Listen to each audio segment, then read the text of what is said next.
I'm joined now by Candy Josephson, and she is a death doula. She's also worked in palliative care, and we're talking about the stress that families, and in particular the person who is dying, comes under once they're facing that end of life. And some of the stories that catch our eye are where, especially a parent is going to die, and so they want to prepare all these memories for their kids, and they want, after they're gone, their kids to have something, birthday cards and flowers to come as reminders.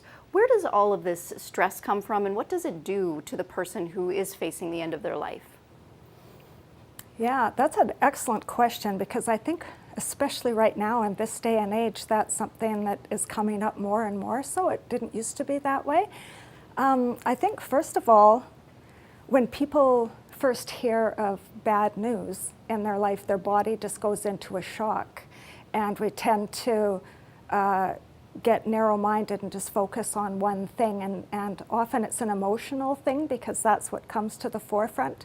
And so we think, oh, I've got to make everything good for the kids. And on social media and on all different, also like in movies and stuff, you see more and more of ideas coming out. The movie P.S. I Love You, how he thought ahead for 10 letters, gave to his wife to help her cope, and you hear of people sending flowers or writing letters, and so there's quite a high expectation of us these days to kind of speak from the grave almost back into our children's lives.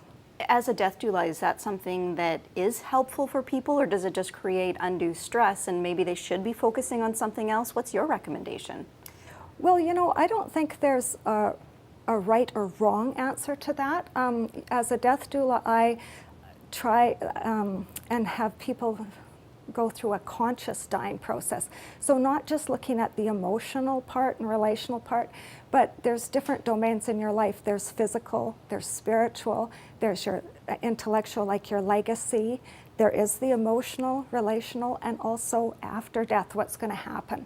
So I would like to get a person talking in all of those areas, what they want to have and what their priorities are, and what things need to be done, how do they tie up loose ends, what will make them most comfortable, and then they can prioritize and decide how that they can have the best ending in life.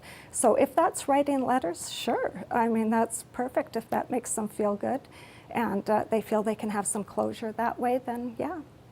Have you seen any evidence, or what does it look like for those who are left behind when they do have those mementos come afterward? Is it helpful for some kids? For some, I'm sure it is. I guess it depends on what's said. Sometimes, you know, things change into the future, and so as you're thinking of it maybe 10 years earlier, it might be a lot different in 10 years. So I guess you'd kind of want to say things that would be relevant just to the person, not so much, like it might not be a happy occasion in some cases or that. So you want to be kind of general maybe in what you have to say to the person so it doesn't come across wrong 10 years later.